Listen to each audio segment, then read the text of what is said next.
안녕하십니까? Hello, I'm Dr. Sun Young-hee from Ijeon Dental Office. This is the fourth lecture of medications, and we are going to look at adverse drug reactions.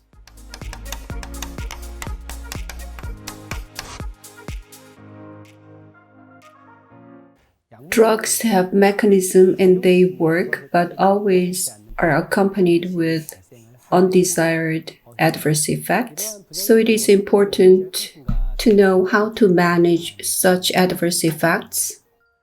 Drug side effects. Definition.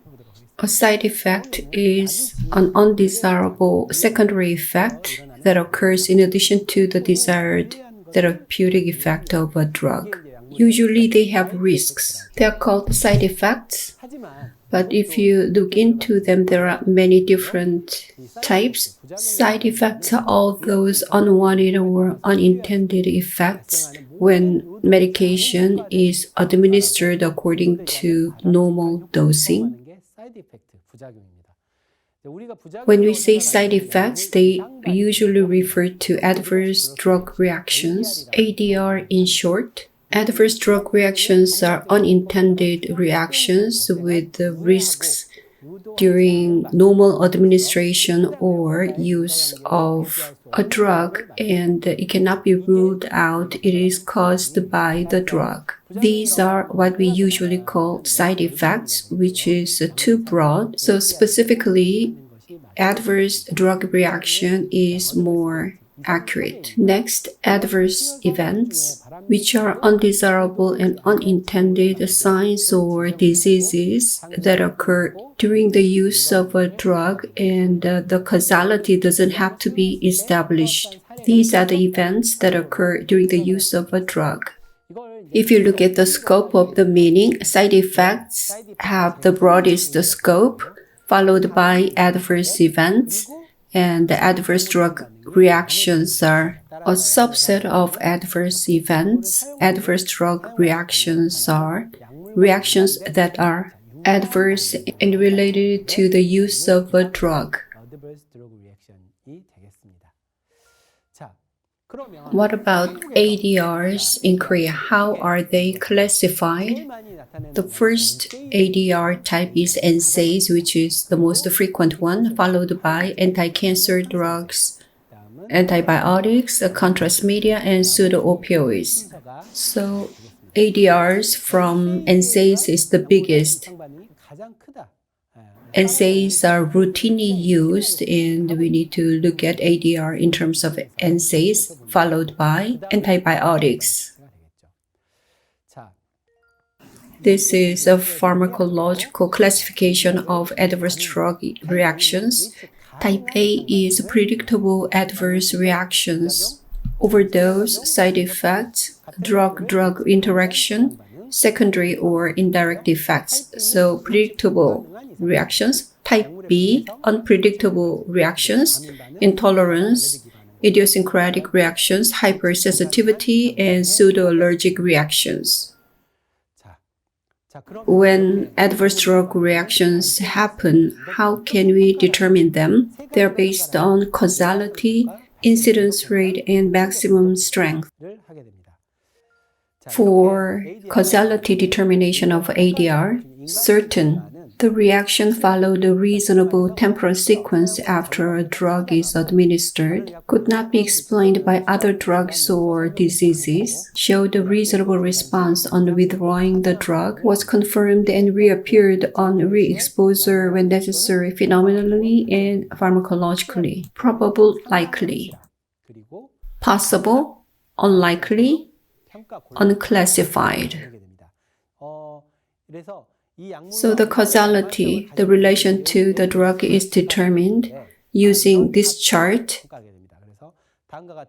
10 items are listed. Scales are present, absent, not known. If the scale is 9 or more, definite, 5 to 8, probable, 1 to 4, possible, 0 or below, doubtful. This is how causality is assessed. Naranjo probability and other causality assessment methods are available. I don't want to go over that. Next, incidence determination. We need to be paying attention to this. If you look at monograph, we encounter these expressions quite a lot. How many occurrences do they mean? Very common means, very frequent means 10% or more. Incidence rate, common means 1 to 10%. Uncommon means 0.1 to 1%. Rare, 0.01 to 0.1%. Very rare means less than 0.01%. So if you look at monograph, these expressions are indicated, and these are based on the determination of occurrences. Next, the determination of the strength of ADRs, mild, moderate, and severe. So these are how ADRs are determined. Frequency of ADR, NSAID shows the highest frequency. As you can see here, in overseas countries also, the most frequency is observed from NSAIDs, antibiotics, and anticonvulsants.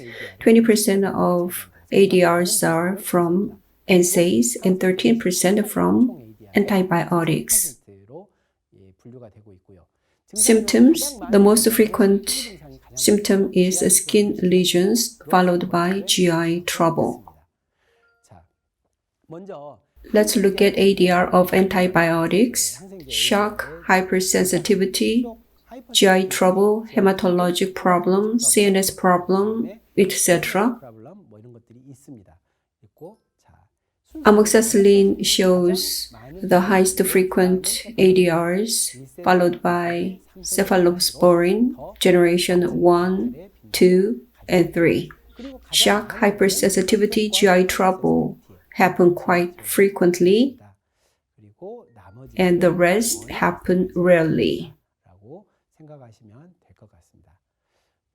As for antibiotics, hypersensitivity is a dreadful one. Adverse drug reactions are shock and hypersensitivity, including anaphylaxis. 80 to 90% of the symptoms appear on the skin, including itchiness, hives, redness, and intraoral swelling. 70% respiratory, including stuffy nose, runny nose, sneezing, and difficulty in breathing, and wheezing too. GI trouble, 30 to 45%, nausea, vomiting, stomachache, and diarrhea. Shock or hypersensitivity can be diagnosed early when there's skin symptoms within minutes to hours with respiratory symptoms. After exposure to the drug, 2 or more long-term symptoms of skin, respiratory, cardiovascular collapse, or GI symptoms, the acute symptoms, or when suddenly blood pressure drops after exposure to known inducers. Diagnosis would be based on these. To prevent them, we need to do skin tests and history taking before administering antibiotics. So when they occur, how can we manage them? In the past, when diagnosis was not clear, antihistamine or corticosteroid were administered first. Now it's a little bit different. Even though diagnosis is not clear, epinephrine IM is used first, 1 to 1,000, 0.3 to 0.5 milliliter. That is, 0.3 to 0.5 milligram is used. 0.01 milligram per kg is used for children. Before intravenous route is secured, this can be administered first, and if necessary, it can be administered 5 to 15-minute intervals. Epinephrine IM should be administered first. What is important is the patient should be lying down. You should not make them stand up. If they stand up abruptly, there are reports that death can occur, so they need to be lying down, not sitting up. After the improvement of symptoms following emergency treatment, secondary reactions can happen, so you need to call 911 to refer them to the general hospital. In this case, epinephrine should be administered first. As I said before, so for emergency, we can use EpiPen or Jext. So they are available. The problem is both of them have very short shelf life. So if they are expired, you need to buy them again. They can be administered over the clothing of a patient, and they are usually given to the femur. They are auto-injected on the femur. You need to have one of them in your dental office. GI trouble due to antibiotics include nausea, vomiting, diarrhea. We heard pseudomembranous colitis a lot at our dental school days. GI trouble would be caused by macrolide, then beta-lactam, like augmentin. However, most oral antibiotics have nothing to do with diarrhea, even though they say diarrhea happens after taking antibiotics. So what I want to say is antibiotics do not cause diarrhea. GI symptoms caused by antibiotics cannot be resolved with antacid or intestinal cleansers. You know, pseudomembranous colitis is caused by Clostridium difficile. They make up 15 to 25% of antibiotics-related diarrhea. Age is a risk factor. As you go older, the reaction happens more. Concomitant administration of antibiotics and PPI are risk factors. PPI stands for proton pump inhibitor. Incidence rate is important. I want to say that incidence rate in Korea is 67.5 per 100,000 people. That's 0.067%. We will hardly see such cases. The incidence rate is high among hospitalized patients but very low among ambulatory patients. They are treated with vancomycin or metronidazole. This is important as the death rate is high, but you just need to know that something like this exists. If you treat hospitalized patients, you need to pay attention to this. Otherwise, this can be something you don't need to worry about. I talked about adverse drug reactions of antibiotics. An important thing is you don't need to be concerned about GI symptoms related to antibiotics. Next, NSAIDs.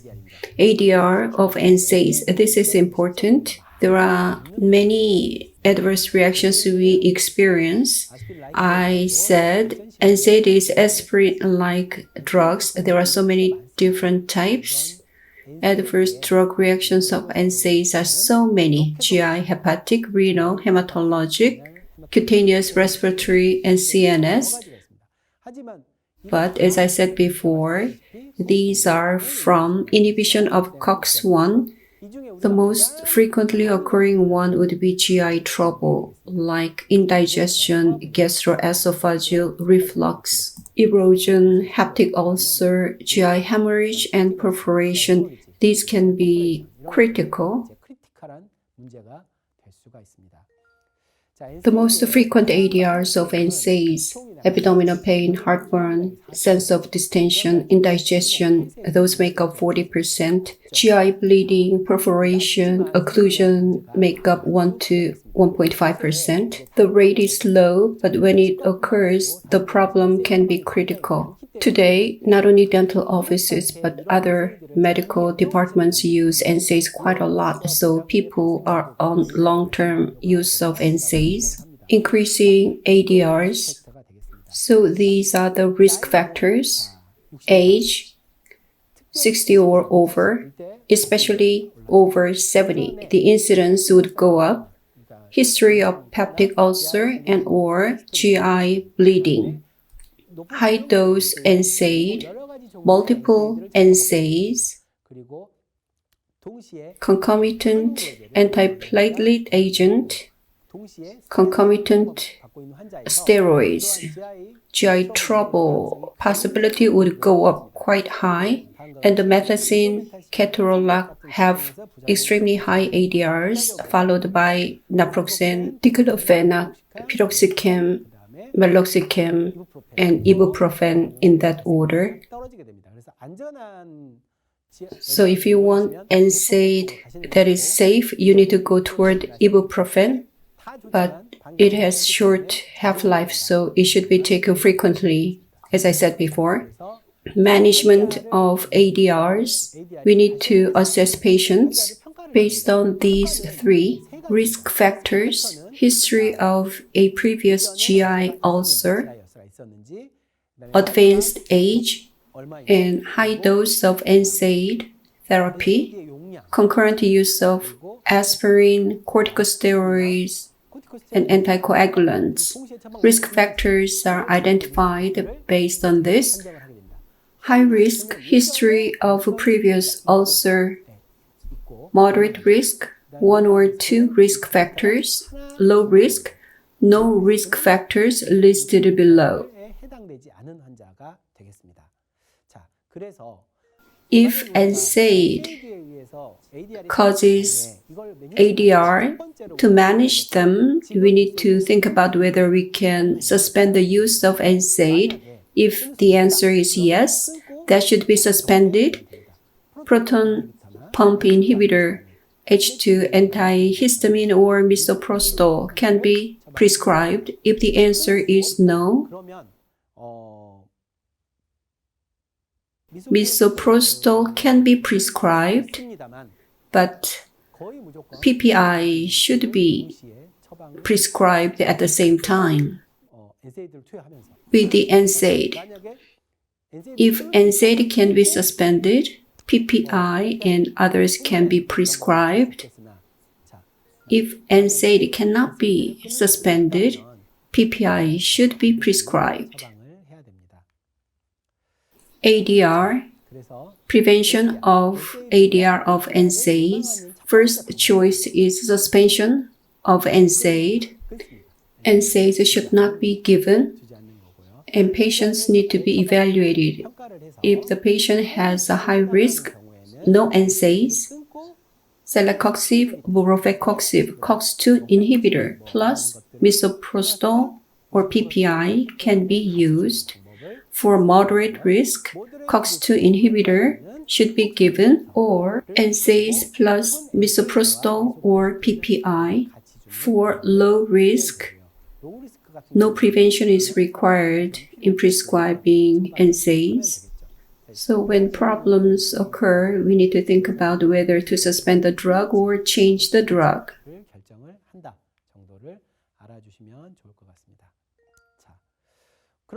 I talked about PPI, misoprostol, H2 antihistamine. You know H2 antihistamine. You may not be familiar with the PPI and the misoprostol. To briefly explain it, misoprostol is a prostaglandin analog. So prostaglandin is administered. When used in a long run, there's a risk of diarrhea. So that's not used quite a lot. H2 antihistamine is used quite a lot. That inhibits the gastric acid secretion. H2 receptor is blocked. Standard dose is not sufficient, so 2 times the dose needs to be used to resolve ADRs. PPI stands for proton pump inhibitor. It stops the secretion of gastric acid, not just inhibiting. And the gastric acid secretion is stopped. Its effect is very good. However, there is a CDI risk when used for a long time. Clostridium difficile infection risk is quite high. But currently, proton pump inhibitor is used quite widely when you suspect A problem may occur from NSAIDs, or to prevent ADRs of NSAIDs, PPI needs to be prescribed. Most drug names ending with prazole would be PPI, such as omeprazole, esomeprazole. Next, COX-2 selective inhibitor. COX-2 only is inhibited. This lowers the peptic ulcer incidence rate 4 to 5 times, but it can cause CV-related ADRs, so it should not be used on cardiovascular disease patients. The principles of analgesic administration. It should be by mouth as much as possible so that patients can stop using it when they are okay. By clock, by letter, by individual, pain change and ADRs need to be evaluated to adjust the drug. We talked about adverse drug reactions of analgesics. They have a lot of ADRs because it's very easy to purchase as they are over-the-counter drugs. That's why there are a lot of ADRs associated with them. 30.8% of overdose patients are overdosing analgesics, and 11.2% of overdose deaths are coming from analgesics. It's not happening in Korea. Acetaminophen causes problems when used in overdose. This is happening in America. So in the United States, there are labels at the back of the bottles of drugs. FDA recommendation to seek help when a patient feels tightness in the chest. So labels are attached. When prescribing NSAIDs, AHA of the United States say this: in prescribing NSAIDs, you need to use the lowest effective dose and for the shortest period of time. That's what they're saying.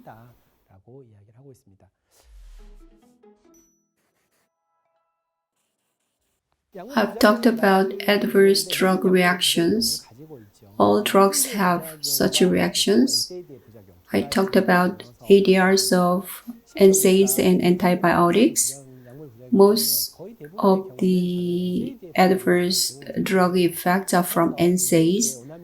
To prevent misuse or abuse of NSAIDs, we need to understand how to manage them in prescribing NSAIDs to patients. So today we talked about adverse drug reactions. Thank you for your attention.